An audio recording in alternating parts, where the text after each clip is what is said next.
Hello friends, আমি সুমির রান্নাঘরে আপনাদের সবাইকে স্বাগত জানাচ্ছি। আজকে আমি আপনাদের সাথে শেয়ার করব মহারাষ্ট্রিয়ান কোলাম্বি ভাত বা প্রন পোলাও। এই কোলাম্বি ভাতটা খেতে খুব সুন্দর হওয়ার সাথে সাথে এটা একটা ওয়ান পট মিল, তাই আপনারা যে কোনো সময়ই এটা বানিয়ে নিতে পারবেন।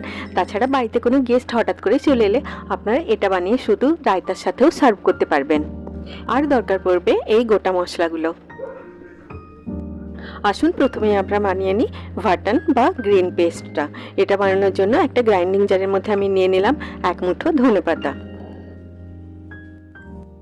এবারে এটার মধ্যে অল্প জল দিয়ে এগুলোর একটা স্মুথ পেস্ট বানিয়ে নিলাম।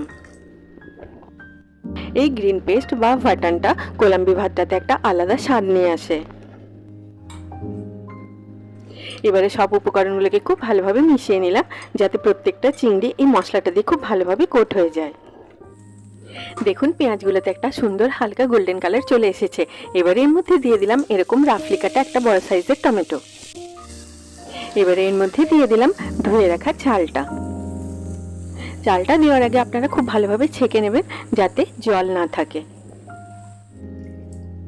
এই নারকেলের দুধটা আপনারা নিশ্চয়ই দেবেন, কারণ এই নারকেলের দুধটা না দিলে আপনারা কোলাম্বি ভাতের অথেন্টিক স্বাদটা পাবেন না। প্রায় 15 মিনিট পরে দেখুন চালগুলো খুব ভালোভাবে সেদ্ধ হয়ে গেছে।